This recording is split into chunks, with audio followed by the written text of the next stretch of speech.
Hey guys, this is Iamvanguard here with Domino Paris, Simon, and Winning Image Sean. Hey yo. What's I am going on? driving. Man, I want no people to I be was in gonna my say, house. Please Simon, save it me. has been a while since we had you on the podcast. Our schedule's been like overlapping like crazy in a different way. Depends on who I want to overlap with. It Oh sees damn. something. But either way, yeah. I mean, life happens. And then Domino's been pretty busy because football season. Yeah, like when your team actually makes the For playoffs and once. The stuff. team Yeah, sucks. watch. Screw the Broncos. Oh damn. You're in Okay. No, no, you no, live no, in no, Bronx. no, no, no. Skip. Okay, Sean. I know you missed out last week, but you know you had you're pretty busy on your own too, on your terms. Yeah, when Dead Image is alive. Oh, so one nice thing though is apparently Sean's gonna make it to Chicago, so we're actually gonna see each other. I actually never met Sean in person, so this is pretty exciting as well. Yeah, same. It'll be really Hey, cool. I'm just 12 saying. years in the making. I'm just saying, Sean, you should come to Pasadena, man. Then we can hang out. We could play Weiss too, Simon. But I no, mean, I'm really excited. Sean, I It's can Hey, I'm come. probably down to all I play think Weiss about. casually. I think it's a really fun game. Simon, I can come to Pasadena. You want to pay for my plane ticket? Maybe. It depends on how much it is and how much Ooh. you'll treat Gabriel. Ooh. I was gonna say if I win Mm. that playmat, I would have definitely got a free plane ticket. Nah, anyways. All right. So, well, we do have a pretty interesting topic today, but let's start off with something simpler on our case, right? So, I do want to kind of talk about the power creeps of Vanguard because like right now the meta in set 5 is pretty like stable, and this is the set that just came out, and not even that, but in Japan, like we're already seeing like results where like the decks from set 5 are still dominating the format, like even after Well, like we're another set. following. Right, Yeah, right. we're following Japan right now, which is actually pretty rare for our formats to follow each other this closely. Agreed. Like I feel like that the meta is very different usually, but I think for the first time in a while, we're following the meta in Japan. So what do you guys think about like the power creep that we have, or just overall like the interesting fact that we're actually following the meta for once? What's your all's So, opinion as there? usual, I can lay out the groundwork for it and then just chime in every now and then. I think when things like this happen, for most card games, not just Vanguard, but Vanguard for this particular subject, it's sort of because the top decks over there are so freaking powerful that even when they go to a larger user base, like, international, North America, um, you can't really get creative enough with the ceiling of other decks to really overtake them. And I think that's how we become what I call parallel to Japan, or you can also call it static as well, because when the meta breaks out of Japan, it basically stays the same, right? Which is why I call it static as well.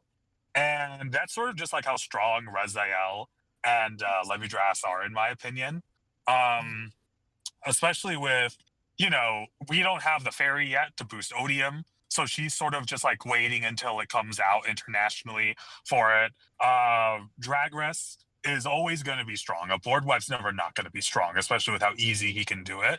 It's just that the deck is slow, and a lot of the top decks can just take advantage of that. And, we have the bat moving around right now. Fantastic burst deck punching up right now, which is good.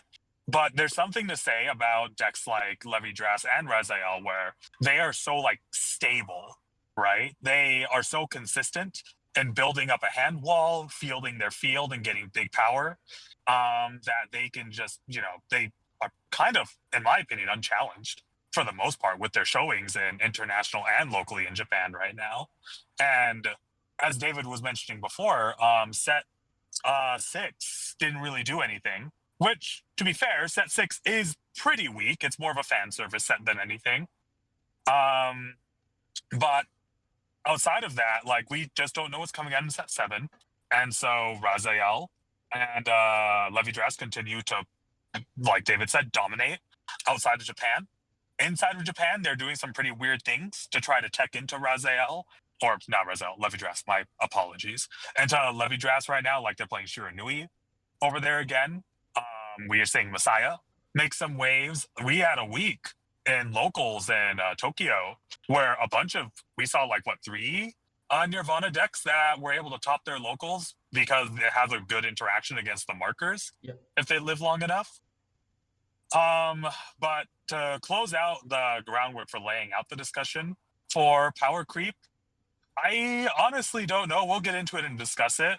If it is good to have decks that can be this powerful for so long, because on one side that means our investment into the card, and for those of us like Gabriel and I who own those decks, we get a really good investment out of that, right? That's multiple sets. That is just great as the top deck. But how strong can a deck be before it's OP? And are these decks kind of there? Because we just don't know what's coming out in set 7. And if it's not good enough to overtake Levy Dras and Raziel, is that going to be healthy for the game?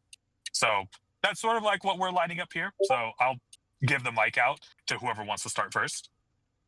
Yeah, I'll probably go next here, but like basically kind of like what I've said before in other discussions leading up to set 5, and even when I said in previous podcast episodes I was in when we touched on set 5, this is just validating what we were saying with set 5 and how set 5 is going to basically spearhead a new meta. And we went from being a more aggressive meta of basically a 4-turn meta to now a turn 4 meta. As in, now you have decks like Levy and Raziel who basically work on stabilizing the game for themselves while also setting up themselves to win past turn 4, because they can easily stabilize themselves and they can basically counteract the previous meta decks that took over, like Leonorn and Doji. While Leonorn and Doji can still be promising in the meta, the top meta decks pretty much shifted because of the different play styles that now it's benefited. But as far as overwhelming advantage, I think you could definitely give some credit to Levy and Raziel in that regard. I don't think we are in a tier 0 format to where you have these 2 decks as like the only options if you want to have a chance to compete. There's a lot of opportunities right now, given the nature and the pacing of these decks. There's opportunity right now for hyper aggro decks to still have their chance to Yeah, like compete. that or Shiranui Yeah. are still really good against them, right? Yeah.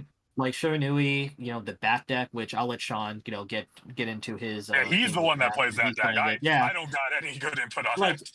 like basically when the pacing of the meta shifts to a more mid-range format, that gives opportunity for aggro decks to maybe come along and try and stabilize everything. Because as much as I personally hate aggro decks do help stabilize the meta because Yeah, they any keep card mid-range game. in check.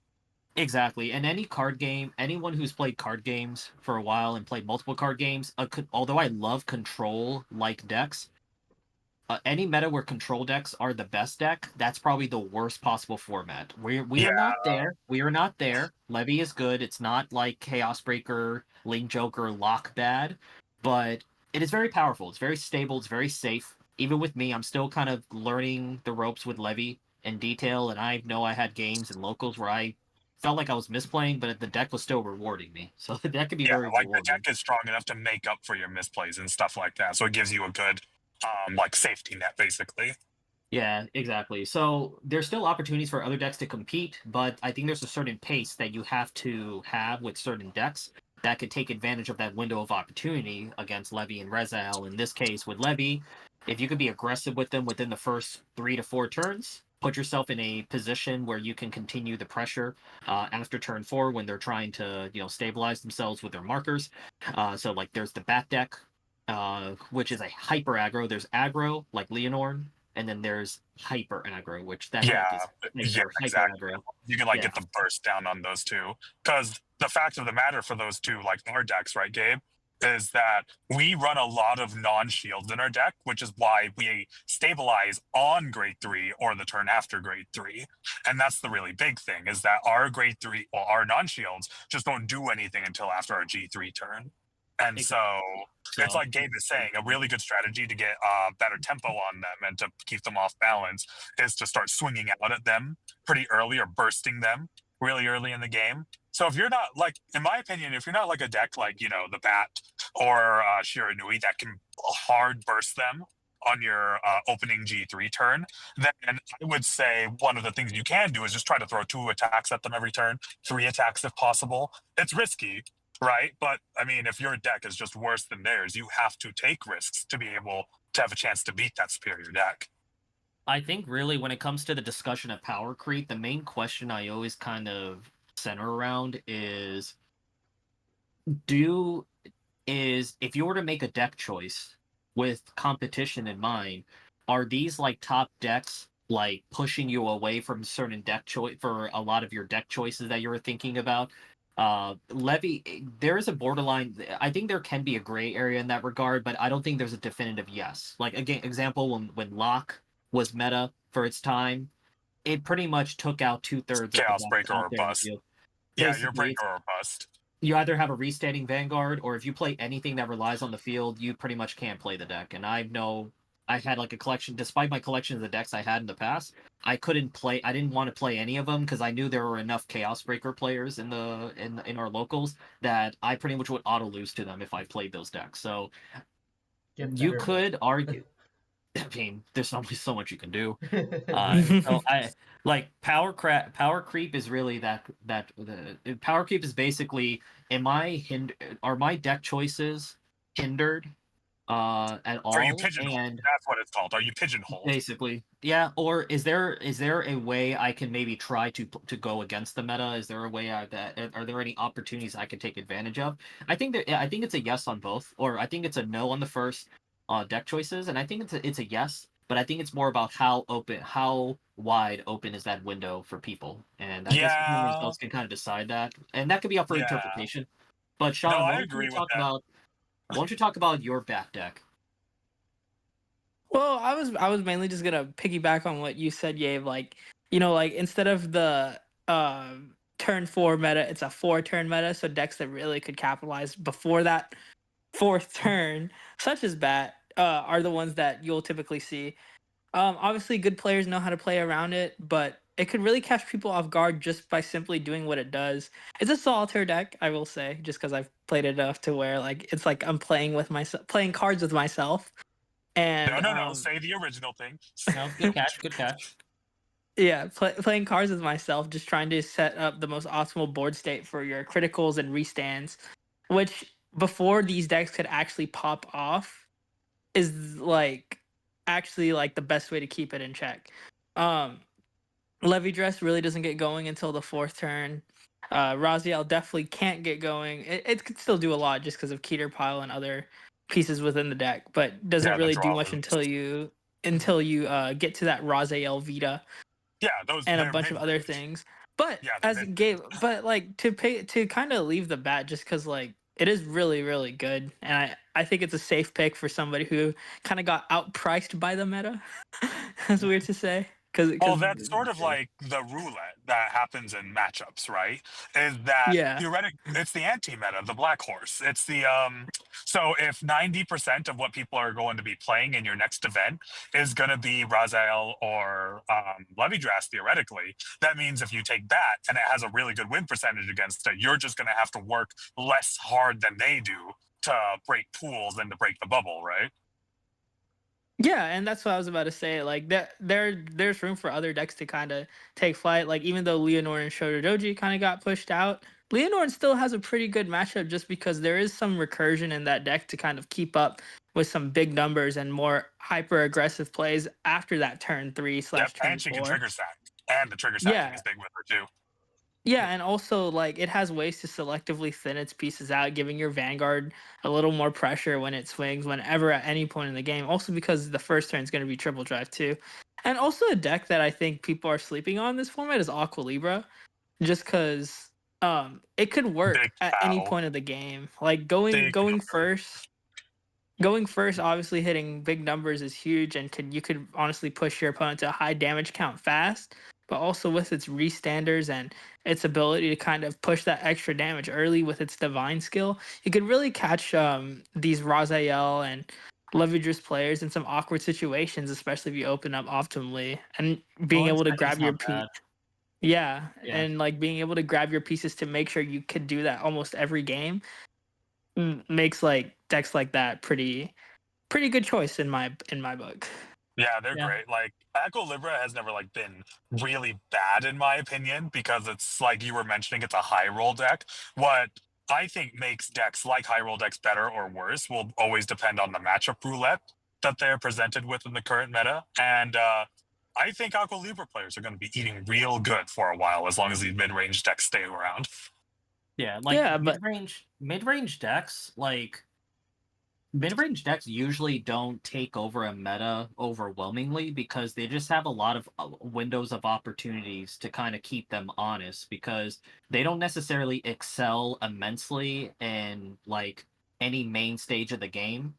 It's just more that they have, higher play. They have higher play once they get to mid game, leading into late game, but they can actually drift off like towards the late game depending on how everything goes. Like it's not like these decks are invincible. No, yeah, it's yeah, like I think a Magic Pro had a quote like this once that I heard where he's like, if mid range is the best deck type in your current format, then your format sucks. And I personally still believe that, even though I am a mid range player, I like mid range the most. But if a deck that can do everything is the best deck, then that means there is a problem with your current format. yeah, and like we've kind of touched on Levidrus and Raziel, but why don't we hear from the guy who plays the third deck that we kind of mentioned, the Odium? What do you got? Odium. I mean, Odium. so I think I mentioned my I think I mentioned my opinion last week when you guys were out, but like, since you guys are here, I think I can give a different opinion from the other players because the other two players also play Odium, so they can be very biased on the opinion I gave out. But I think the two decks on top of Odium isn't as bad as I was expecting, and I think that's why I think I kind of fixed my statements about Levy Dress, saying that it's not as bad as I thought. Statement like it's not like the definite tier 0, but I also think it's not like it's definitely the best deck in the format because it's more consistent. But I think Levy Dress can easily lose to like Raziel or Levy Dress, depending on the turn that they have and obviously the hand that they get. But obviously that's just kind of variance, and that's what I'm saying is like if it's the best deck in the format, I feel like that even with those variances, it should still do relatively well against other decks. But in Levy Dress's case, I don't think that's the case. So surprisingly, I actually think it is still the best deck in the format, but I don't think it's the dominant deck of the format because it still loses to decks like Bat, and that's actually the reason why the whole Bat deck was popular in Japan is to counter Levy Dress. Is my Yeah, thought about it's like Gabe said, it's not tier Uh-huh. 0, basically. So there's It's like almost a like weird similar to Chrono. like a square meta ish. I don't know. like Rhombus is a Gap isn't cooler, so that we're gonna wide. say Rhombus. Yeah. sure. It's just the gap's not that wide. It's not as It's wide not. as people may want to make it. No, you can punch up. That's a good way to say it. Actually, you can punch up. Yeah. Yeah. And the Because thing that's like really I've always done that. the thing that's really Oh, good. surprising, right, is the bat counters like Levy Dress, but it also could hit Raziel really hard in the beginning. Mhm. So Raziel would probably have like one turn to survive against the bat, depending on how much card that they can generate, from my opinion. But ironically, Odium can actually rush the bat pretty well. So then the bat decks, if they end up playing against Odium players, they're kind of screwed, from my opinion at least. But then I don't know. I feel like the bat's actually pretty strong and strong just because the fact that it's a 50-50 deck. It's like that Keos deck that Chris plays. Basically, is how I feel. And I think it's yeah, a lot more fair than people give it credit for. Oh, it I is. think the It Bat is. deck is completely fair, No, no, it's personally. very Yeah. fair. It's a coin flip. It's a coin flip. You flip Yeah. a coin. If you Like, get heads, you you win. have If to you get see your tails, you lose. pieces. Yeah, you have to see your pieces, and even if you see your pieces, if I have the proper responses for them, then you still lose. So, Yeah. Yeah, like, like I've bad. always thought that deck was completely fair. If anybody like Yeah. rants like, "Oh, this deck is kind of stupid," I, without trying to insult any random people that may be listening, do try to ask around to say, how should you counterplay this? Because Vanguard has a lot of counterplay that Agreed. happens in our card game. Yeah. I mean, More even than Levy people Dress give has a credit counter for. too. Yeah. I mean, it's more. There's definitely. I mean, there's definitely not as much like player influence from players from micro decisions compared to other card games, but I think like there is more influence that you as a player can make towards a card game, towards a Vanguard, than people may want to give it credit for. Because I know Vanguard has the reputation of being a very lucky, a high variance type of game, but there's a lot of micro decisions that can make a difference, especially early on. Just because our game is sacky doesn't mean there's no skill involved, is a good way to say Yeah, it. it's just like Well, with aggro decks. Aggro decks, you know, they Man, have this to is play off the another top. story. Yeah, they play out. They have to play off the top deck, and they have to work with what their starting hand is. And sometimes you have to be creative to make the most out of what, however, your start is. But I'm actually curious though, like when it comes to hyper aggro, is there any even? Well, David, you mentioned with Odium, but like, is there really a lot of decks that can really handle the hyper aggro? Or is it just kind of you're relying a little bit on variance, or do you just try to see if you can damage race the aggro Um, players? if you're like hyper aggroing is like my terminology of hyper aggroing. I feel like that is I'm like rushing from grade one basically if I go second. Like I'm just putting cards down on purpose and hoping Yeah, that they you don't hit puke your damage hand triggers. down. But the thing is, there's like ways to do it, right? Like when I first ran my Odium build, um, I had to run cards to focus on that rush. So I think Gabe probably remembers like the deck profile I did on the channel. So that was like my hyper aggro version of Odium. I was more focused on rushing them from grade one. If I go second, because it kind of sucks going second with that deck. So like Mhm. I was playing like Revertes that gets a +5, and now put a booster on purpose so it hits magic numbers, um, and stuff like that. Like I was more focused on like rushing, less on like the consistency of the deck. So stuff like that I feel like is what I would consider hyper aggro, just because like that's your focus of that deck versus like what it's supposed to do. So that's just my opinion on the hyper aggro part. You are damage racing them like all the way, but I think it's like depending on like what your main focus is like for the rush, right? Like when you're rushing the opponent, like damage racing them, making sure that they're on higher damage. I think like you just have to have the mentality and you have to focus your deck towards it to make it aggressive. So that's just my belief on hyper aggros or like aggro decks. Yeah, But Yeah. you just yeah, swing out basically. but my yeah, and mentality with the hyper aggro was because of how the meta is. So you know how you were saying it's a turn four meta, right? Like, or I mean, it's a turn four game at the moment. So my mentality is, well, let's hit them before at grade three.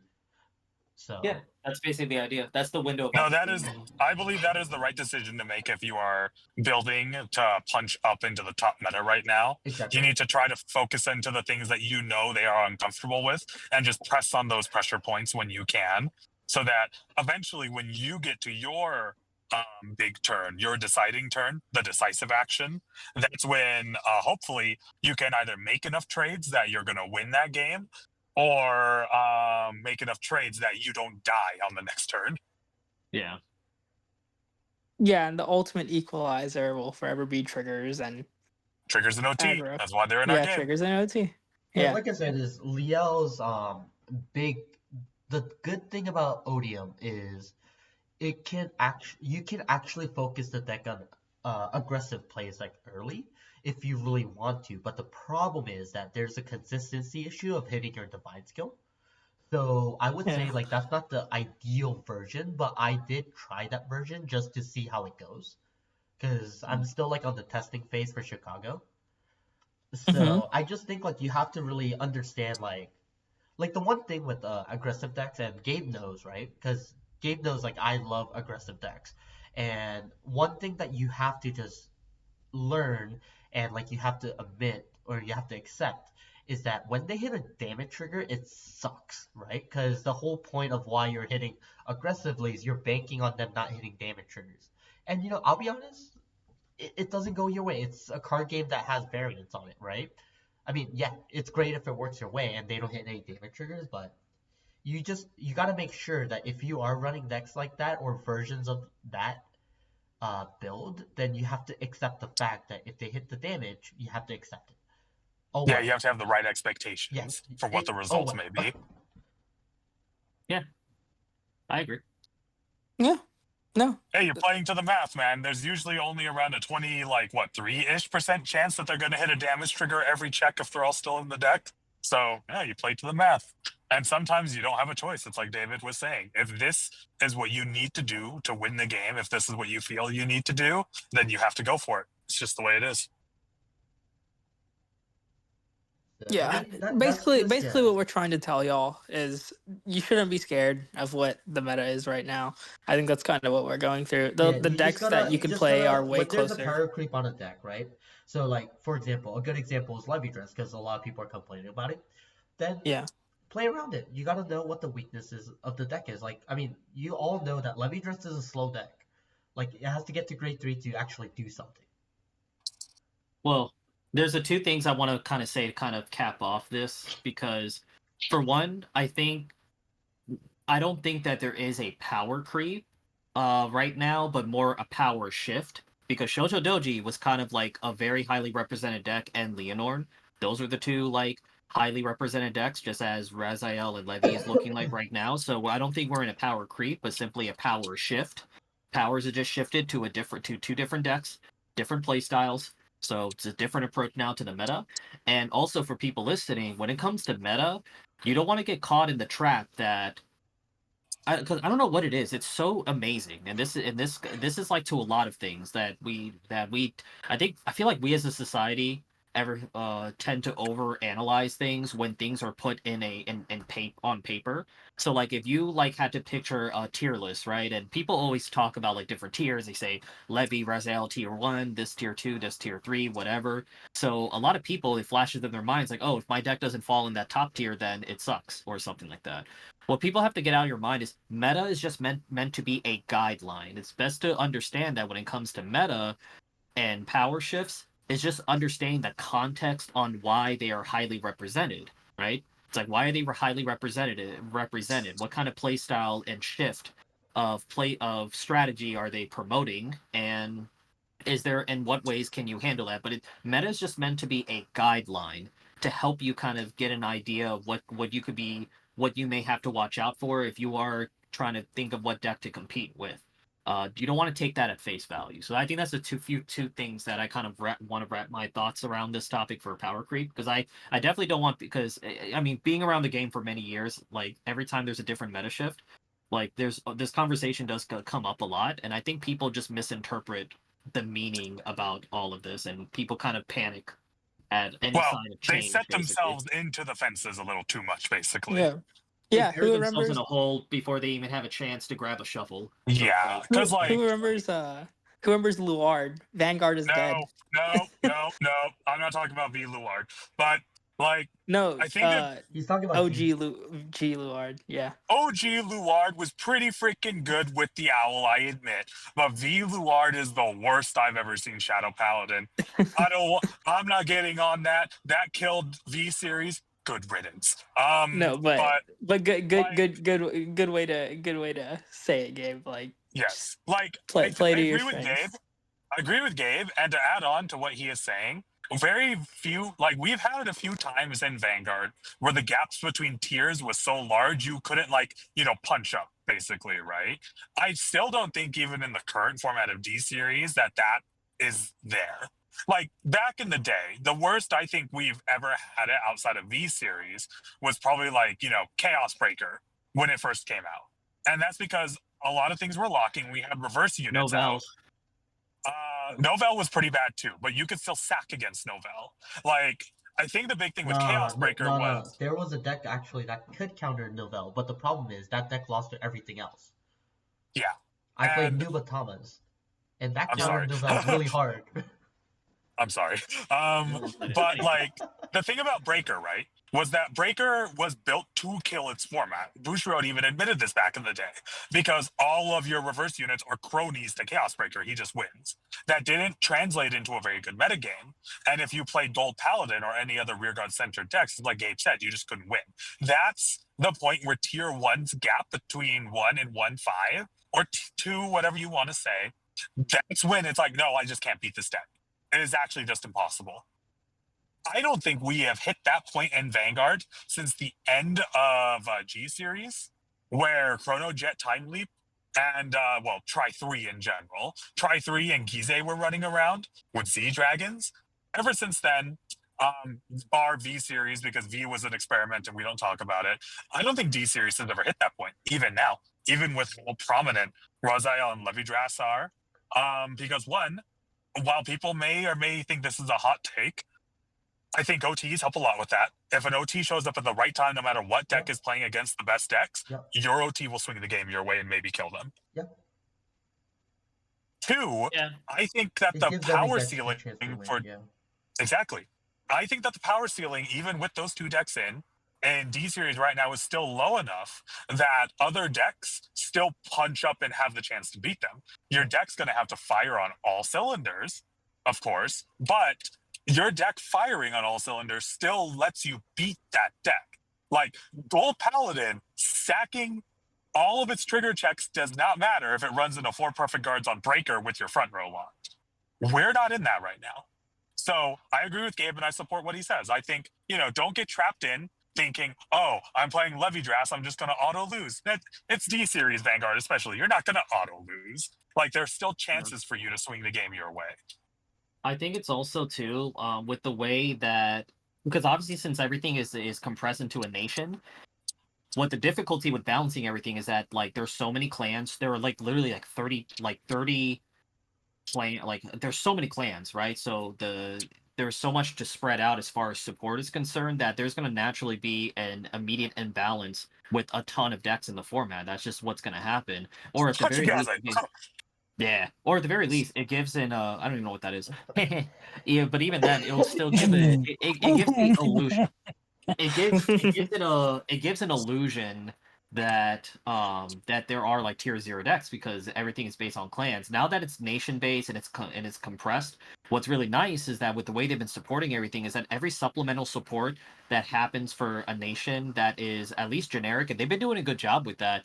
Like all decks of that respective nation can usually benefit it from some way. So it's like they're kind of spreading the wealth a little bit with it. They're not going too crazy with like making you replace your entire deck of a brand new unit. They kind of allow you to still use the old unit and they supplement it. So they're kind of like keeping everything on a nice little plateau as far as everything with the power creep. So like I said, it's just a power shift, no power creep. I think I give credit to Bushi for kind of keeping things stable for now. You still need some kind of ban list or restriction list eventually, but that will come. Selldown needs to go. I am a Keter player and I want that card banned. I'm a cat person. That's a good way to cap off the power creep discussion. David, why don't you introduce the next topic you wanted us to discuss? All right, so I think this is kind of exciting for all of us. So last week, actually on the Sunday after the podcast, they did the product announcement of the upcoming Set 7 and potentially after Set 7 as well, right? So yes, Set 7, what was in the game, the video game Dear Days, and the 2 new sealed product deck sets. So I feel like this is pretty exciting. So for us to get Set 7, it's probably going to be 2 months after Japan, right?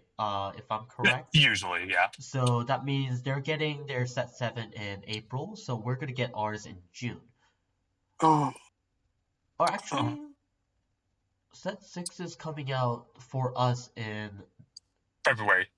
February. So yeah, maybe like end of May. No, my bad. I think it is Set 6. You're right. Yeah, end of May. Sorry. Yeah, so we so probably get us 6 like for us is in February. So we're like a month-ish behind Japan. So yeah, this is pretty exciting because obviously the one card that me and Gabe were like talking about continuously that's gonna get supported, that's gonna screw the meta over is Blankdemeyer. And I know that Gabe's probably excited for this. Yeah. You lost your waiting for sight. You have a Blangmeyer. sword now. Get wrecked.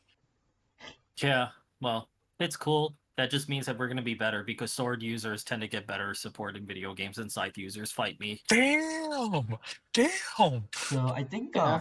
the Blankdemire support was pretty amazing, and then out of all the other stuff, they were revealing that the Magnolia is also gonna get a new boss unit. Obviously Blankdemire, the one who walks from zero, pretty cool name. And then Youthberg, and I know a lot of people are excited for this one. Sky Arms rebuild. As So someone who plays 2 of the 3, I'm gonna build Magnolia before I even think about spending money on Youthberg. I mean, That that's is fair. the right decision, Sean. I support this. Make Keter Sanctuary great again. Yeah. No, I Don't. have both. I have both decks. I'm so excited for those two because No, like it's good. Magnolia Like, needs it. the Will Like Dress bad. team, like Will Dress getting support is great because not only are like undoubtedly Youthberg and Dredgewold are just gonna get new cards. They're not gonna get new like Dredgewold's not gonna get a new boss, but more support, right? And the fact that all 3 of the Will Dress trio are getting refreshes to their product is great. The 2 of them through the deck sets, obviously, and Yeah. then the main set for Youthberg. And we don't even know what the new cards are going to be for all of them yet. So yeah, pretty exciting. Mhm. And then Yep. one thing I do really like is the DSRs. Like the last one was pretty cool too with the Rakshasa, right? So the DSR for that one was really lit. But the new one upcoming in set 7 looks super nice. When Clamp gets to draw ladies, they Oh, they put in love a lot drawing of work. ladies. Yeah, no, they They put in a love lot of work. drawing ladies. Yep, And then exactly. the lyrical boss unit, the new boss unit for lyrical actually looks really, really, really good. The Chaos Breaker players need to stop complaining. You're not getting it back. She's not Lady Breaker. Let it go. I mean, the artwork is similar, but like, I mean, there's some similarities, but I don't think it's gonna be Chaos Breaker, in my opinion. No. But I mean, we just don't know. Yeah, I mean, we don't know yet, but I Hey. love the fact. They learned their lesson from Locke. Yeah, Locke is not gonna come back. And if it does, then that's when I fold my second time in this game. I mean, to be fair, it did come back, but it came back debuffed because of the crest. Yes, yes. Agreed. So, but what I'm saying is, the artwork that they've been doing for the DSR is really nice, and I don't know, like, if you guys have a way to see it on your own, but one of the things I really appreciate about the whole overdress artwork is like when Clamp took over. So definitely Yeah, appreciate the artwork. Clamps, the Clamp arts are always good. Yeah, I Cardcaptor like. Sakura. Yes, Cardcaptor Sakura is still one of my favorite anime It's series. still one of my favorite anime series. Yes, I agree. 100%. Best series. But like, I think I agree with David that the Clamp arts have been going really hard lately because I think they figured out what people like. They like it when like the unit is interacting with their player. I mean, Which it's is always, like it always has been though. It's always been like that. It has not. No, I mean sadly, like Donji has. no, I mean like people liked it. Oh yeah, of course. But we like it more when the unit is interacting with their player. Yeah. Because that's a common complaint I have with Donji fans that I know is that Donji is usually just kind of just standing there with Bruce. But then you get the DSRs where they're actually like interacting with it or they're framed really well, like Akina is with Raziel. So that one's actually either way. hard. Yeah. Yeah. Either way, to start off our discussions on like the new product, because we just came back from like the power creep discussion, I will start us with because I will not lay it all out at once. I'll just lay out the subject and we'll all have a snippet on it because there's just so many subjects to go to. And yeah, like I said, all the stuff I mentioned is only half of the, not even half, like 3 pictures of what we have. So it was a big stream. It was a big stream for sure. Yeah, go ahead. So one of the new things that they revealed are the new staples, the Great Twos. They are pretty exciting. Before I get to opinions on it, I will state the layman's version of what they do. Their secondary utility effect I'll leave for somebody else because I can't honestly remember it right now. But their first effect is what they are most looked at for right now, which is if they are discarded for writing from the ride deck, you Soul Blast 1, and you generate a ticket in your hand that gives your Vanguard 10k power when you use it during the Guardian step. Persona ticket. So yes. actually, I Yeah. don't think this was in the announcement. I think it was in the stream previously. I believe.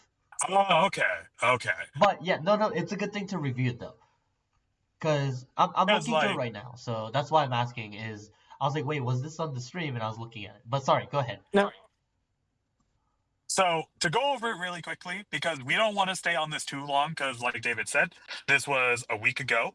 But I personally think that it's a good thing that they are going to be coming out because, as we've discussed, like Vanguard's power is skirting onto like a little bit too strong right now, and these cards, while you will have your opinions on what they do because they give you a ticket instead of drawing a card, like the Energy Cycler, I always will advocate for any cards that give me more defensive options.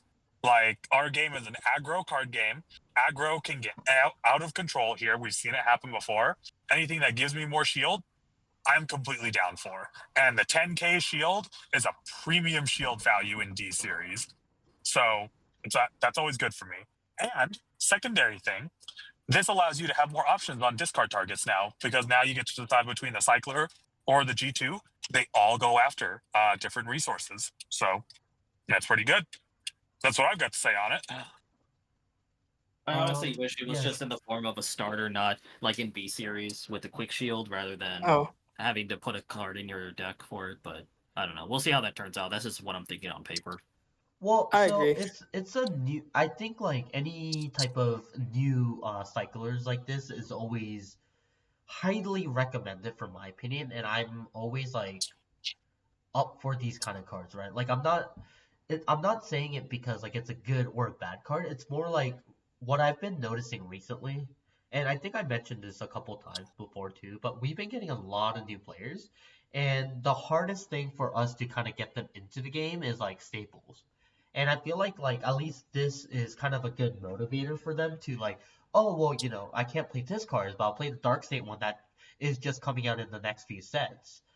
And I'll give this a go. Because the thing is, like, people don't want to spend $50 on Tiscard. Well, the So, point I'm yeah. the point I'm more making, and actually contributes to the point you're making with pricing, is that, Uh-huh. and I know why they did it, because business wise, you have to add more cards to the card pool to get people to want to buy product. Yep. But honestly, I personally think that it could have just been a more just built in already to like in your starter or something that doesn't Yeah. force you to play it in your deck.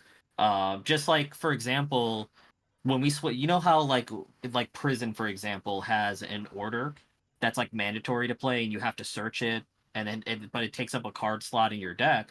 One nice little subtle change in those type If of they play cases it out of where, their deck, yeah.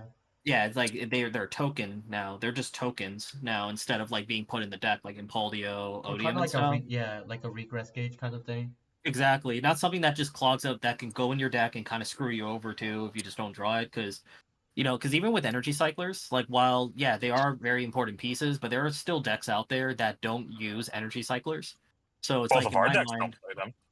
yeah, exactly. So it's like, I mean, yeah, like, obviously our decks are really strong, but it's just, but there could be other decks, like, let's say Aqua Libra, that where they don't necessarily use cyclers in their deck. So you're punished. In my mind, I'm just thinking, and this is just initial impressions. I mean, end result could be different, but I'm just thinking like it could potentially punish people who maybe don't want to or don't need to play those generic cards, but those could end up being something very valuable to help combat the meta. So I don't think it necessarily provides a solution, just another option.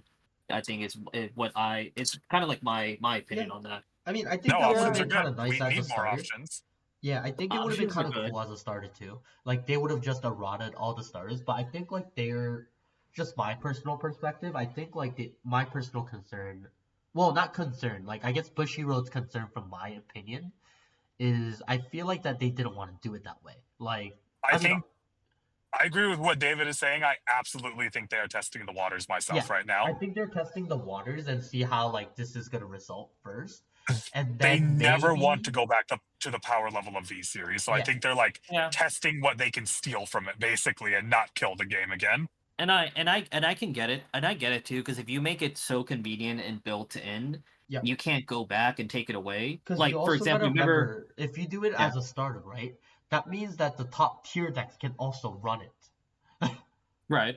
Well, So it I doesn't mean, even have it's to be the not starter it's not too. It can balancing literally anything. Yeah. it could literally just sit in your token zone, and all you have to do is just when you ride your grade 1, reveal a persona ride in your ride deck, and then you add it to hand.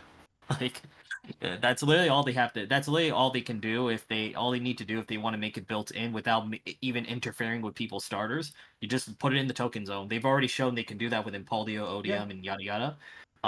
But I think well they have to add more to the card pool to bring value so Yeah. people can actually want to buy product. So I think Well, it's more yeah, of a business they need decision than their anything. people to buy the boxes. Yeah.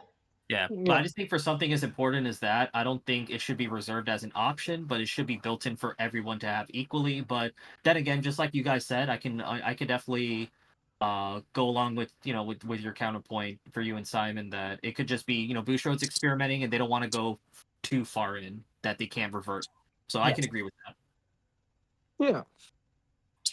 Because, so the thing is, like, I think Bushiroad was, like, trying to play this, like, security game where, like, if they made it a starter, for example, like, you know, like, as in, like, oh, if you ride, if you went second, you can get a token and draw, right? That's, like, two cards they're profiting off of, and Recycler is still a thing, right? So, in my opinion, like, that's kind of crazy, too.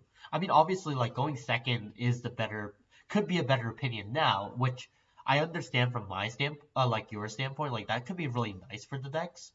But at the same time, like, what if like that one card like just makes people like go second over? I don't know. Like it could come up with the whole chaos, and then later they're like, oh, we eroded it, but now we have to kind of go back because this was a bad decision. Like I don't think that's the stuff that they wanted to do.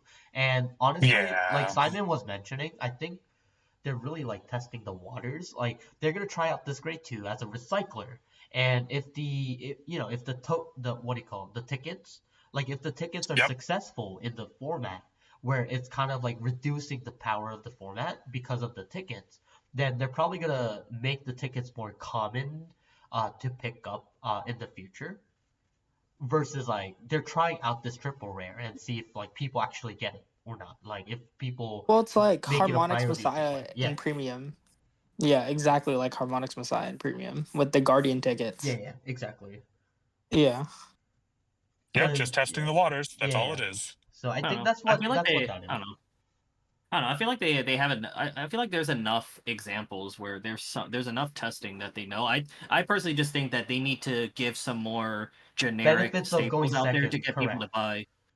No, Like it's just to get more. No, it's just you're trying to give people more reason to buy product because if you just kind of leave the staples as we have now and don't introduce anything new and fresh to get people to continue buying product, then people are like, I don't really care to buy product for this or something. For it. So you gotta keep the product line fresh. But the experiments can fail too. I mean, remember quintet walls? that was a huge I played failure. 4 of those and decked myself out during a big tournament. I played In a 4 in concept Jewel class. Knights. Yeah, And remember that's why quintet walls? Ripples turned into a 2/2 Sentinels. I mean, like I said, is sometimes like the thing is you gotta test the waters and like especially for like a newer format like Divines where they're like really trying to like make sure this format stables compared to like Overdress and other formats that they failed on. I'm not saying Overdress is a fail, but I feel like that, they're kind of like not wanting to go that route because, they've been at a good pace, they're getting popularity, so they're like, okay, let's make it interesting, but like not let's make it over busted. And then we also need to figure out like how to balance the format because the one thing with Bushiroad that I kind of been appreciating a little tiny bit more than before is that they do this survey after BCS every year, I think. Because I think I had to do it last year even though I didn't participate in BCS. They were asking like some opinions, like comments, opinions, and extra surveys and whatever not. So I think they're implementing a lot of the opinions that people are giving from my perspective, and I think Divines was probably one of those results. I mean, they were probably testing it beforehand, but like I feel like that some of it got implied to Divines. Mhm. I don't Yeah. think they Either applied way. it to Premium, but I think they definitely applied it to Standard. Yeah, because the standard is the new baby. Either way, Yeah. the grade 2s and how they shake out can only be determined after release and looking into the future. That's another thing for now. More excitingly, right? Looking at the faces of set 7 that's coming out, we basically sort of know every single boss now. Yep. And out of those bosses, like, even though I'm a Keter Sanctuary guy, screw Youth Burke. Screw that guy. All right. I am more excited to see the Moongate stuff because that looked awesome Yo, that deck was in that pretty cool. episode. Strawberry lemonade. Like, they look like Glenn Dios, but good guys. They run a Stargate. Yes, I made that reference. I am ancient. They run a Stargate. And That was good. also, it's like, dude, they look like freaking superheroes, man. Of course I'm excited for that deck. Raziel getting a new flaming dog, whatever. And like, what the freak ever, man. Like, give me more of that Moongate stuff. Give me the card effects. Give me more. Also, Magnolia, please be good this time. This is your third try, please. So actually, it's funny because after locals, I was talking to a lot of because they invited me to dinner, so we went out and then we were talking about that Moongate stuff, right? So some of the good players are saying that that deck actually seems like okay, but it actually isn't.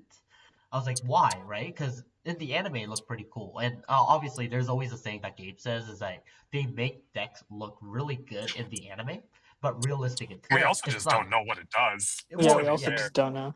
So what they were saying is like in the anime, like it just felt like the deck wasn't drawing enough. They were just like dropping their hand to do stuff. Dude, I mean, he was down to decks like that one don't card in draw hand. have won before. Draw is not everything. I know, but like that kind of like gives me a different perspective how people look into those type of boss cards or like their products or how the deck runs. So I always say like listening to other people always gives you different perspectives on the boss on the Moongate. So that was just Yeah. a thought process I had. I was like, oh, they viewed it differently than we do because we were all probably just focused on like what it did, like it was doing like these multi attacks, like it was attacking like 2 units. I was like, that's pretty cool, right? But Well, yeah, so I mean, go ahead. the way I I didn't when we were watching it together, David. I didn't really say much out loud. One, I was kind of like half tired, so I wasn't like You were even saying so much retaining a lot stuff of out stuff. loud. You were like I was orgasming saying about that unit. no. You're like, I was I'm gonna saying kill that strawberry shit. I'm gonna build lemonade. that shit. Yeah, I I remember. said strawberry lemonade. It's 16 copies each, so easy to build. I'm like, oh, that's pretty cool. It does multi attacks and good power. The main thing to question, like kind of like once you settle down past the initial impression, it's kind of like how sustainable is it in other matchups, which is like the defensive thing that you kind of mentioned, David, that other guys put out. I mean, that could be a good point to look at. And it's like, how long does it take you to get to that win condition, and how Right. consistent you think it can be? So it looks like it can be, just because of the filtering and the tutoring. So it can do that, but it may end up being on the borderline of like kind of like a mid-range to hyper, or not hyper, to mid-range to aggro type of deck. But I think more the question comes to mind is stability. How stable can this deck be? If it's not going to be a very stable deck defensively necessarily, how consistent and reliable can it be at closing out the game early enough by like turn 4, or maybe not by turn 4, but how consistent can it be at closing out the game in a timely manner before your opponent does? As far as damage racing is concerned, the anime does kind of, it's hard to represent it. I actually thought with the anime they did a good job because of maybe representing some of the worst case scenarios, like facing a Saki guy like Akina with his Yep. Raziel. He actually did get the divine skill off with the 6 damage heal, Yeah, he said, and you he build still miracles on lost. your own. You don't rely on them. Yeah, But that was the coolest Dude, that moment I've guy, seen he's in the the man game. after that line. I was like, yes, I know smack that guy boy. won me over. I love that guy. He pointed out like you can't Now's just rely on Master being is a Saki. badass, bro. Like, Like, straight yo, up. stop being Saki. He basically told Akina stop being Saki. But then we Dude, were looking at Akina's hand, and he had a fairly sizable hand, but he probably just didn't have a quality hand. But I'm just like, how many scenarios do you think I could close out the game by the time he did against other decks? And I'm like, I don't know. That's something you have to think about, I guess. Yeah, no, yeah, Kagetsu I is the think best character of I'm trying not Divines. to be like too clerical, if that makes sense. I'm not trying to be too clerical on analysis right now because we just do not know what the cards do, Yeah. right? We only have the face value of like, how cool was this in the episode? And for myself, I just say that guy and that deck together, that was cool as hell, man. I'm building that stuff. That's awesome. Yeah. And they point out no sacking. Like don't rely on sacking Akina. That's one thing I don't Dude, like with Akina as a from player. Incredibles, no sacking. Oh. Yeah, that's one thing I don't like with Akina as a player, is that like it's just No, he Yeah. sacks. He sacks like I a know. mofo, dude. And he relies on it so much, and then it's like, God, it just pisses me off because that's what he promotes all the time is the main MC. I'm like, oh my God, you're annoying. That's Chrono, man. Ever since G series, it's always been about sacking out the right trigger at the right time. God. But like Akina, like literally just like because obviously with the Well, his nature divine of skill is built Unveiled, around sacking. Yeah, I was I about to know that say. he does, Yeah. and then like like and then his like beta turn for end of season 2, he did some weird top deck crap. I'm like, Jesus Christ. Oh no, he didn't do weird top deck stuff at the end of season 2. He effectively just kept scrying cards until he threw 2 non-triggers to the bottom of deck, and then it literally became Disco now going, hey, I just divine skilled you, but the anime's plotline made me check like 3 grade 3s or something out of my 6 drive checks. So 1 trigger kills me. I was like, did Varga just say they died of 1 trigger after drawing 6 cards? What? Yeah, I mean that is possible too. Fake It hand. is, but Yeah, it's they still can. like it was a little wild to me to go to close out this tangent. It was a little wild to me that they both hit OT. I'm like, okay, it's the last episode. They got Saki, sure, and then she does her additional drive checks, and I was just looking at Disco Now's drive checks. I was like, wait a second, did she basically check like 0 shield out of 6 draws? Look, And then look. That happened to me too, and as a Varga player. Okay, I get where you're coming from now, Gabe. Gabe looks at Akina sacking. He's like, man, if this kid wasn't sacking right now, I'd wreck this guy. Screw this kid. Like he's being, it's like he's getting that furtive action for variance. It's like, huh? It's like Yeah. Like Moongate stuff, Crazy. Moongate Stargate stuff looks really cool. Yeah. I love the It aesthetic. I looks. love the I guy like that it. plays I it. like the theme of it. I think it's very Yeah. different. Yeah, I'll I play like it. I'm not playing it. Oh, of course you're gonna play it, Sean. You saw the aura coming off of the main guy. I do No, like the main guy though. Like he is sick. Like he is No, kind of this like is the so Kai. funny. He's gonna be the Kai for me. Yeah, so I was like Well, I going mean, on to like be Uniqlo's fair, he is website. the original leader of Blackout. Well, they haven't mentioned it, but we know he was. Yeah. I mean, He's No, the I was old on man Vanguard. and I was then on he, Uniqlo's yeah. website and I saw like oversized red T-shirt and Oh like the God. guy was wearing like what's it called, brown khakis, and my mind immediately went to Kagetsu. Yeah. Do it. Do it. But Yeah, and I was all right, way so too back Kagetsu. to Besides that, Vanguard. Yeah. Yeah. besides that, like I like the new face cards we've seen. Magnolia, please get a good refresh this time. We have had so many Yep. freaking chances. Magnolia players are languishing. New Bava Saga, still don't know what it does. I do not care. I love Bava Saga. I'm building that. And then obviously actually, Youth Perk. the Go Siren ahead. stuff also comes out in set 7, I believe. Oh, the Battle Yes. Sirens. Yes, they do. Which, I'm of actually course, I very think they look interested in it. cool. I think they look cool. I think that deck sucks, but I'm still looking Yep. forward to playing it. I am looking forward to playing it. I, of course, am a really big fan of the manga theme of Royal Paladin, so High Beast supporting non-High Beast in the That's gonna front be a row. thing. Super cool. I don't care how bad that deck is. I'm foiling it out. That's one of the concepts I love from the original Vanguard manga.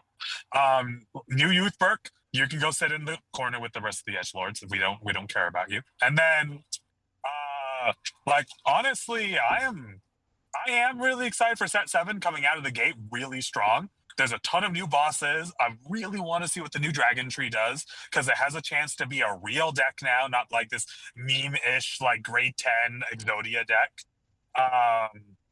Battle Sirens, like David said, I think it's going to be fun. I don't think it's going to be good, but it will help scratch the Aqua I itch. think it will suck.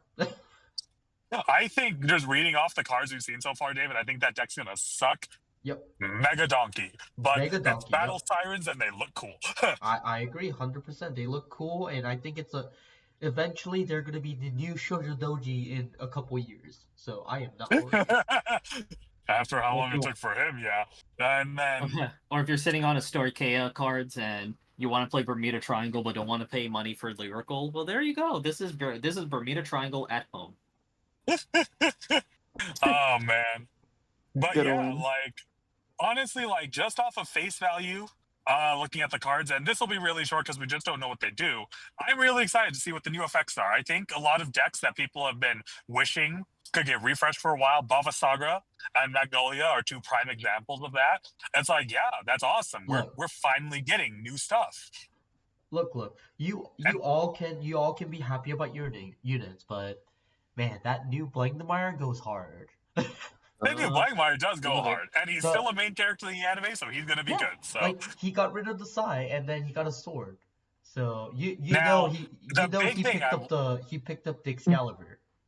yes. We know where Well, this he is is going. Raziel, so it makes sense he has a sword. Yeah. My wonder for He Blankmeyer is currently. Awesome. Yes, he is Dark Raziel. He's the dark side. My wonder for Blankmeyer right now, actually, is if he. I think just to follow the trend, he's probably going to be a cross ride like the previous two cross rides were. Most likely. Now, the question becomes like all the cross rides so far just tag an additional effect on top of the normal divine skill. So do you think he's just going to bind 4 this time? Do you think he's just going to bind an additional rear guard for every Blankmeyer in the soul? Well, what I was thinking is like, yeah, it could be like if it is like a cross ride sort of thing. It could just be like, you know, for every Blankmeyer in soul, get another 5, and then you could pay. You know, you're it's still the same of like your opponent chooses 2 rear guards to bind. I'm thinking depending on whatever clause, maybe for if you have a Blankmeyer in soul or something like that, maybe your opponent binds an additional card from one from drop, one from drop, hand or rear or something like that for every grade 3 Blankmeyer in soul. Something Gabe, like I got that. you. I got you. Right. All right. How about this, right?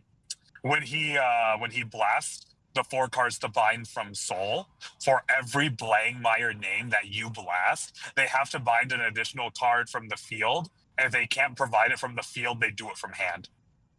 Oh. Yeah. I feel like I It'll think in copy some divine way, skill too. in some way, shape, or form, it's gonna. I'm anticipating like getting additional binds from your opponent. I don't know if it's gonna be possible that they'll make it so you can divine skill like turn 3. I think that'll be too broken. Yeah. I think No, it's either absolutely not. I think they'll either add more binding a little bit, Or you know, they're just gonna like you make the said, deck Simon. rush and or do something early game or something like that. No, I don't think so. I think No, it'll too still strong. center around it, Actually, that's true. or it'll just supplement more of the divine skill. Like it could add the opponent has to discard before riding effect, or it could do something really dumb and stupid. I'm just gonna shoot high here. Your opponent can't ride on their next turn after your divine skill. Ooh. Like, Ooh. Nope, straight up, absolutely not. Screw you, buddy. Screw you. your opponent Ooh. can't ride. That would be really strong. Fortunately for us who are playing against Gabe's Blankmeyer, they have not buffed the divine skill with any of the cross rides yet. So, fortunately. Or make it like They copied Zenbaku. it and they had additional effects. Like honestly, Yeah. if they kept the first effect just the same exactly, but gave us that enhanced divine skill, as I said, then yeah, I'll take that. No, screw you. Screw you, buddy. No, bitch, I want it. Blankmeyer needs to update. No, I know that you want to play Blankmeyer instead of Mantis Dragon right now, but Gabe, this isn't the way. This leads to the dark side. That's fine. And I will be watching from the shadows. Damn. So Damn, hi. Okay, so we hit. Oh, go ahead. Sorry, go ahead.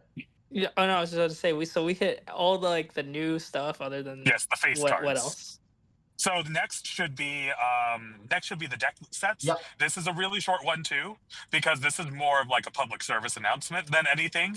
Because there's only going to be 1 new card in each deck set. So for preliminary information, the new deck sets they announced is the Rest of the Will Dress Trio, which is Michiru and I always forget the name of the Leonore player. Urara. Urara, yeah. Uh-huh. So those 2 are getting their decks refreshed with a deck set, and continuing with tradition that Bushiroad for Divine series has not missed, or even like Dress itself, they have not missed on a packaged deck set product yet. And this continues that trend. You are getting Elementaria reprints in both of them, and they are both reprinting their staples that are played in the decks to And 4. more energy 4 Rosarium generators, Fairies. finally. Yes. They have to come with an energy generator. And so you are getting 4 Rosariums, 4 Rocket Ghouls, 4 of the G4. You're getting your Elementaria, and each deck is getting a new card, which is going to be their Regalis piece. We don't know what the Regalis piece does yet because it is a new one, nor do we know if it is the same one in each deck. But either way, I say these decks are a complete win. Like, straight up, Yeah. they I absolutely honestly make think Vanguard it's more good. accessible. Yeah, I No, go agree. ahead, Sean. You're saying something. I didn't say anything. Oh, it's Gabe then. Go ahead, Gabe. No, so I agree, and the deck sets are really good. And I hope they just continue to. I was actually anticipating another wave of like trial decks, like how they did at the beginning of Overdress, Well, and remember, this is Divine not like skilled this is into not it. a new. This is like a not a new anime. Yeah, Yeah, it's I not a know. new cast. It's not a new cast. Well, they have additional casts. Like I don't know. I No, figured they'll maybe do they're away. all old cast. Yeah, I know. I The know, only but new like do a character is new. Tagetsu. I know, but like do a new wave of it. Just like in past trial decks. I mean, they still repeated the same trial deck. They still repeat the same character a few times, but it's like a new wave of stuff because it's new season. But I like the deck set. I like that there's gonna be something for people, to help get into the game. Yeah, I was just hoping that, well, I'm hoping to see more, but like just expanding across all the nations, like yeah. around a relevant time period, so people have more choice, like newcomers have more choice getting into it, rather than being locked in on Yeah. a few choices. Uh, so I don't know, like I'm saying, and we the still haven't gotten Alt Mile and Asha announced yet, so hold on to that card, Gabe. Hold I on know. to that card. Yeah, no, that's what I'm saying. I love the direction of that, where it's going for the deck sets. I just want to see it more frequently. That's all. Yeah, I think these deck sets are really good, my opinion as well. I think it just overall helps with the community grow. And that's like one of my big things is like I want to make sure because like I said, I've been seeing a lot of new players come in and it's great to see that they're trying to give these players an opportunity to play. Like the energy generator is the one thing I was complaining about prior because it was limited to a trial deck. But now Hmm. that problem's been fixed. I think there could be like I still think that there should Yeah, there's be a better trial way to decks. do it. Yeah. I personally think that there should still be, like I said, every new season they should have a wave of 5 new trial decks, one for each nation, just so that Yep. because like if you think of it this way, right? Someone comes in new to Vanguard, they don't know anything, they just know there's 5 nations or whatever, and like it's hard to like how do you point them in the direction without telling them to go second hand? Right. Because like when I was getting back into the game, for example, I already had the prior knowledge of like we had the Facebook group where I know where to get stuff secondhand. That's where I got my Blangdemeyer and Varga deck for a good price at the time, and I'm already aware of what I'm looking for. And obviously I have a really nice community that I still have ties with, in our area, You're David. welcome. So yeah, so like so I do have that luxury, but like if someone's brand new coming in, it's kind of hard without them It is. without like having someone like literally type out a list for them, go buy this and stuff. But I don't know. But then thinking back, when I first started Vanguard, I mean, yeah, there was the Overlord trial decks and stuff, and you kind of work off that. But then if I want to build from deck from scratch, I did have to like ask other people to kind of like, okay, like what do you build and stuff like that. So I don't know.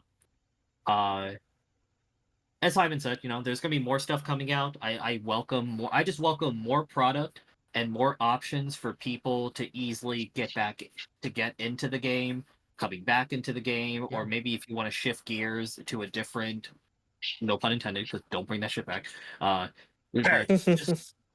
But shift away to a different deck, because I know me you and said Sean we you talk. you said you yourself were interested in maybe picking up Jewel, didn't you? Possibly, but like also I don't want to expand my collection too much. But at least I know that if I'm looking at it, I can just buy it in a deck set. So stuff like that. Yeah, I mean, And you literally 100%. don't need to pick up extra cards. I think Yeah. the reason why I would pick up a deck set, regardless of if I want to play a deck or not, is because the new Regalia's piece coming out. I mean, of course, like they're both nice anyways. So I was intending to either pick up the Dragon deck or the Leonon deck, but the Regalia's piece is the reason why I would actually pick up one of those two, like as a player's Mm-hmm. perspective. Mm-hmm.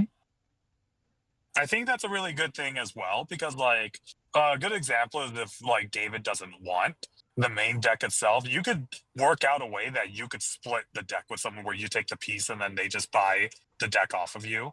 That's one of the nice things that you can do in scenarios like that because the Regalis piece is not actually included in the list of the deck itself. I think the deck is 50 cards before Regalis piece enters.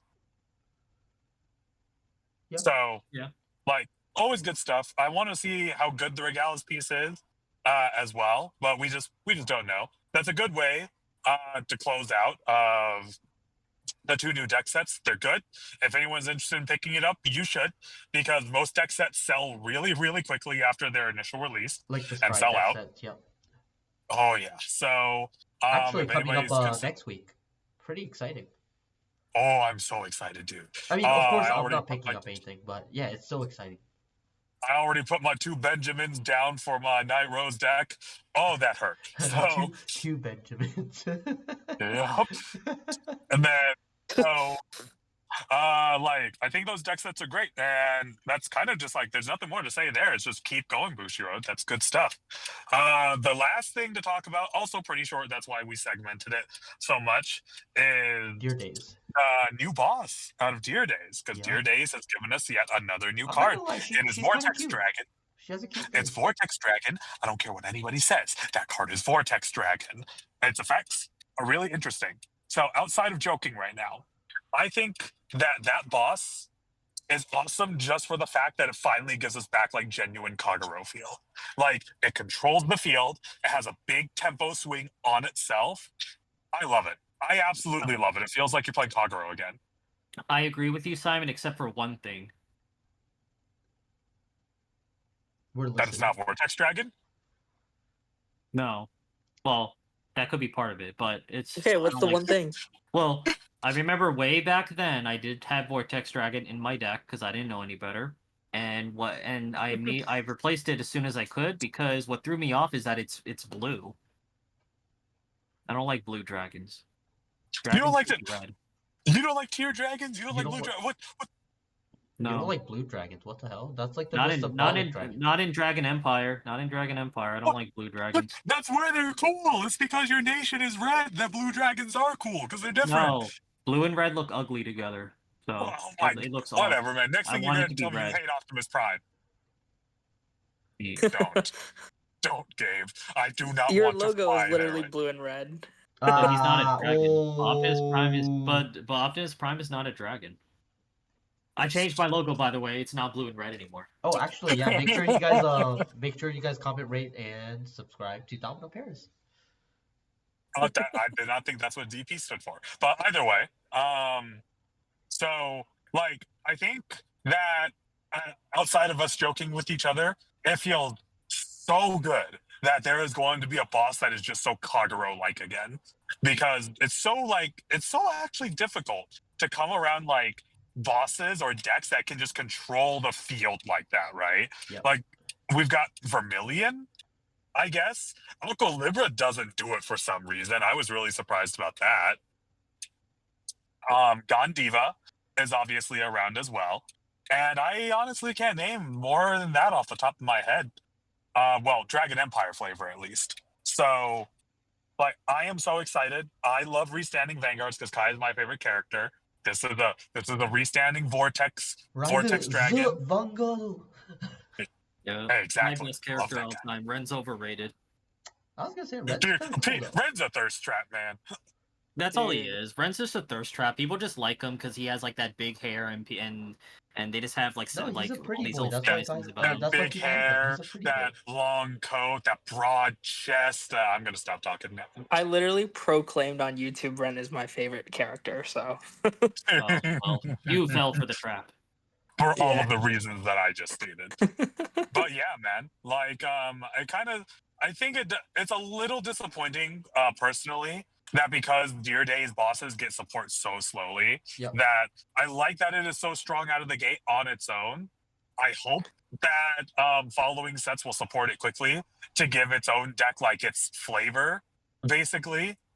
And I will state off the rip, at least, if you are planning to build this deck, you better get the retro cyclers because you're not playing the normal cyclers in that deck. Yeah. But yeah, I agree. I like having I miss just spot retiring and having a benefit from it Yeah, as like well. this Yeah. card feels like Like what's his name? Wellstra kind of. What's this card? Blazing Core. This card feels like Blazing. Blazing Blazing Flare. Flare Dragon. Blazing Flare. Yeah. Do you power yourself up to get like a big swing going after forcing Well, your opponent badly? let's let's take a step further. Perdition Dragons. Oh, I love Perdition Dragons. They're my favorite subclan, dude. Yeah. And no, it's not Seekers, it's Perdition Dragons. What do you like not like, Simon? I feel like you like everything. I do not like It's- everything. I don't like Stoicheia very much. Ah. Simon doesn't like nature. Simon is Oh anti-environment. yeah, he doesn't I mean, like to go outside. sci-fi is my favorite genre, but I'm actually not a big fan of Stoicheia, and I'm not a big fan of Lyrical Monasterio very much. But you're playing I'm- them. I'm kind of the same. It's until this format itself. I've never prior to this, me having Levy, I've never had a green deck like I prior to thought you like had Divine. Lascaria. Well, I'll say prior to Divine. Like Oh, I've okay. never had a green deck. Just never had it. I've Yeah, owned out it. of my to answer David's question to me, my green decks, I only have Leonore because I love her Fangirl aesthetic. I absolutely adore that deck's aesthetic. I have Scaria because she's a sword girl, and I love sword girls. And I actually those are the only two green decks that I've got. Okay, Bermuda Triangle is actually still accurate for my misspoken. For Lyrical Monasterio, I actually only own Bermuda Triangle. And it's the decks that I had back during the G era, so it's more for nostalgia than anything. Yeah. The decks I own the most, obviously, Keter Sanctuary, Royal Paladin fanboy, can't help it. And then Dragon Empire, I actually don't have a lot of them anymore because I only like Kagero. So unless the deck is close to Kagero adjacent, or if it's just not red Royal Paladin like Nirvana is, I just don't have it. Gauntlet Buster Dragon, man. Overlord, I'm an Overlord fanboy. Any No, red? same here. But Gauntlet Buster is my favorite Narukami. Yeah, he's the man. Shining Finger Dragon has always been baller. He's dunking. Well, he just. Oh, I just remembered back in Limit Break era. I just like Gauntlet Buster. He actually looked like red and black and actually sinister, and everyone looked kind of goofy with the little bright colors. What the hell is this? his art, it was packing, dude. Like, I know it actually looked like a sinister dragon, not like goofy with the little bright colors and shit. I was like, what is this? A Samsung commercial? my favorite Narukami art, still personally, is Descendant. But Daisuke, I have a weakness for Daisuke Izuka. That's my own dang fault. Technically, Nin does really good dragons, which is why Gauntlet Buster looks so good. But yeah, Did he do the art for Blangdemeyer as well? Daisuke Izuka did the art for Blangmeyer. Oh yeah, I figured like the same things like top down view and small head. Elaborate clothing, really, really big sword or scythe or weapon. Yeah. And tiny head. Yeah. Besides that, David, what else were you asking me about? I was gonna say, so one last question for everyone, I guess, before we kind of close off the video, right? So we were talking about power creep, and I don't know if you guys all like participate in your locals, right? And we all have different decks representing. So obviously Sean has Bat, which is probably one of the best decks as well. Gabe has Levy Dress. I have Odium, and Simon technically has everything, but let's just say he has Raziel. So how do you guys like feel? Like lastly, like I want to know like how you guys like really feel towards like how your deck is doing against like other matchups like right now. You guys should go first. I'll go last on this one. I guess I'll go first. I Yeah, think I'm 'cause playing the you're playing best. the I 50-50 think deck. I'm playing the best deck in the format until you get me to turn 4. There you go. What's wrong with your turn 4, Sean? I'm gonna be real with yeah. y'all. One of the things that I'm testing right now is I cut down my bat in my main deck to 1, just because like you're not gonna live past Ooh. the. I mean, you're not wrong. Yeah, and like you have so many ways to search it out that like if you hit it, you hit it. If you don't, it's not the end of the world. I salute your cojones, good I'd sir. much rather just have another. I'd much rather just have like more options to try and kill them Yeah. before I mean, they it's even kind get of like there. my Zorga theory Yeah. where I'm not running like all 3 copies of Zorga. So I mean, I respect it. Appreciate ya. Yeah, no, Boy. that's my take on my deck. I will pass the ball to you, David. Let's hear what you got to describe Odium for the viewers on how you feel. Um, I hope you win your dice roll. And Yes, you It's a good better one. hope absolutely. you better hope to see at least Avarice Wrestler or Distorted Bane in your hand. Yep, you have to That's play a Bane every single grade 3 turn to see the Divine Skill on time. It's so rough. But to be May fair, have may all your I damage think versus I banging. only break like maybe I think I was explaining to Gabe like I'll probably break like once out of 20 games. To be fair, because the deck draws so much that there's no way that you will not draw into a single Bane. I'll So admit, it's been tight sometimes, man. It's been tight I sometimes. mean, Like, I sounds like a skill issue though. no, I still hit it, but it's been tight. Like, on my second turn, I don't have the Bane in hand after Persona Ride. I'm like, all right, grade 1 to take 2 cards back to the right deck to search top 7. If you don't find me the Bane, I'm freaking screwed, man. Simon, Oh, have you considered running recyclers in your deck? don't need him. I already ran him. Oh, okay, never mind. yeah. Anyways, yeah, Like, so I that's got dig power in there, brother. but to be fair, I've actually been probably playing the most out of the four of us right now in the chat. Just because like when I'm in the lock-in mode, like when I want to actually win something for once, I do hard testing, and I think I've been actually having a lot of time recently. So yeah, I've been doing pretty hard testing. I only been really like losing one game out of whatever rounds I've been doing. Like it doesn't matter if it was like 7 rounds for the day, like in total with Top Cut. That's Like awesome. yeah, I've been only losing one game every single like whatever event. So I think the deck is relatively consistent, surprisingly.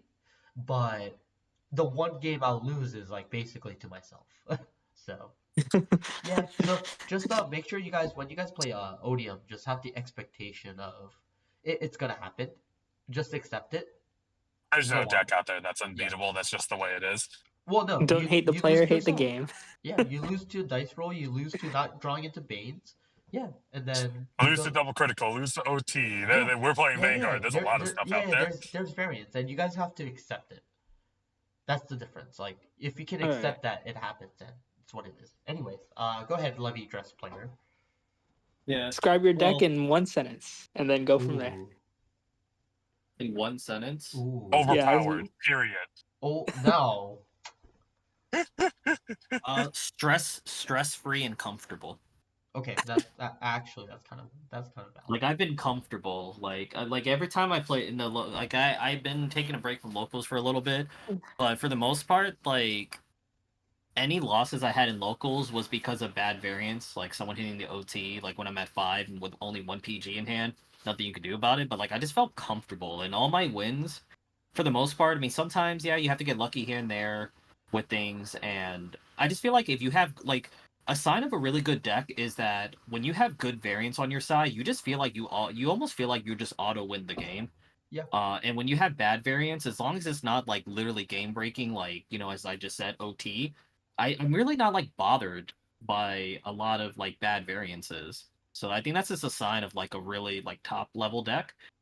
There's still it's still susceptible to stuff. Like I lost to an aggro deck before, with it, and but I'm still learning the deck as far as all the more in-depth micro decisions, and I feel like I do misplay here and there, but I still feel comfortable with the deck. But I think also what attracts me to playing Levy right now uh, is just that it just for what it sounds like with this meta right now, it's either you're playing hyper aggro, you're playing like ODM, or a lot of decks that really only care about like what they're doing. They don't really care about what their opponents are doing. And I feel like that's just kind of promotes like a non-interactive game experience. You're kind of just damage racing people, and in my opinion, I don't know that gets very stale for me.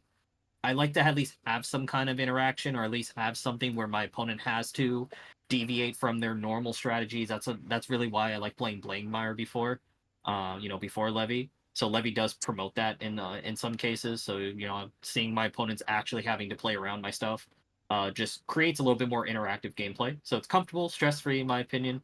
Um, there's nice fun micro plays, which keeps the deck fresh for me for now, and it does promote a little bit of activity between me and my opponent rather than just us playing solitaire by ourselves. Well, it turns into more than just a slug match, basically. Yeah, it's just whatever I can. Basically, if I can, I never like it when my opponent can sit comfortable and do whatever they want without worrying about what I'm doing. But like if I'm playing like Blankmeyer, even Varga sometimes, like Blankmeyer, you do have to be mindful of your Sentinels because of Divine Skill, and you have to be careful on how you commit to your board, because it could get taken out.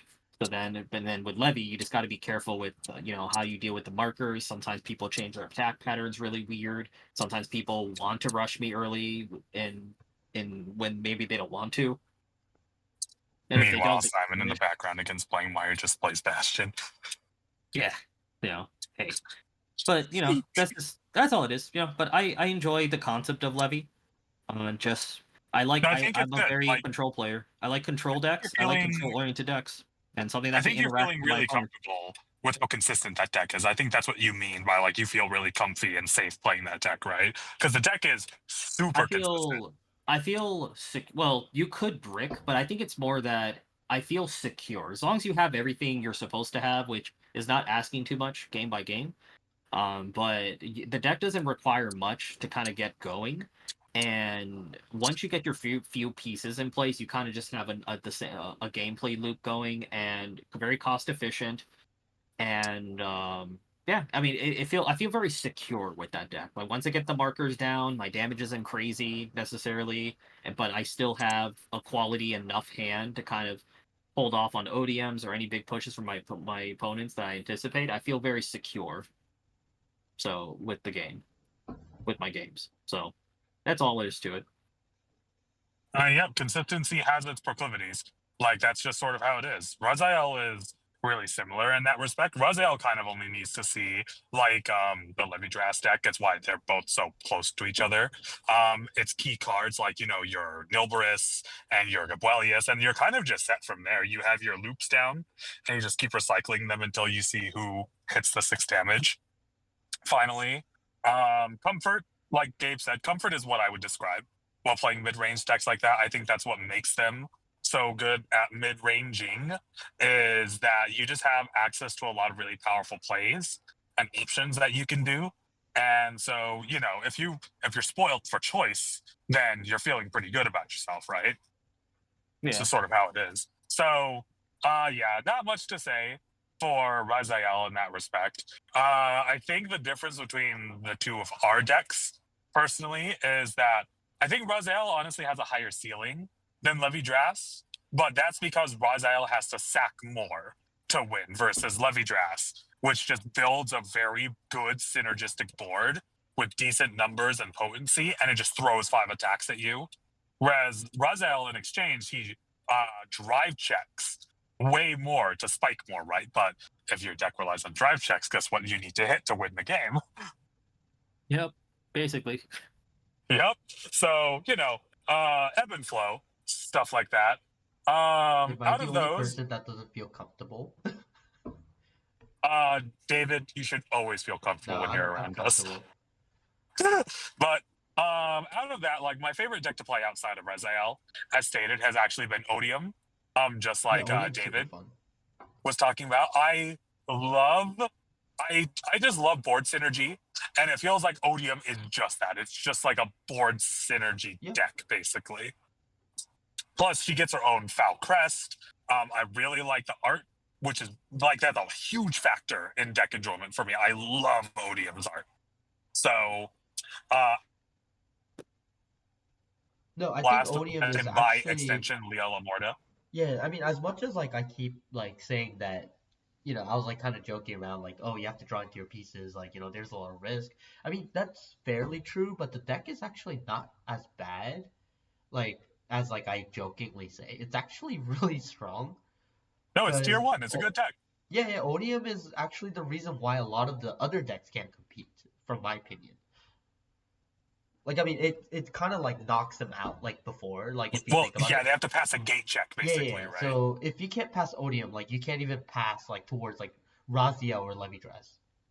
Yeah, because we were discussing this earlier before we started recording, but to go over really, really quickly before we close out is that I think it is unquestionable that the top two decks in the game are Raziel and Levidras. They trade places with first and second place between themselves a lot, but they'll never like be third or fourth, right? Just because of representation they have in it internationally and in Japan.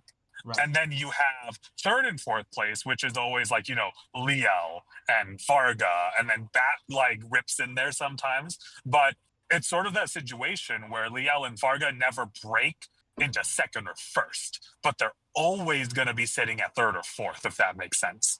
Yeah. Not necessarily bad, because like we said earlier, ceiling is low enough that those two decks can still punch up. They just have to, a lot of things have to go right for them for it to happen.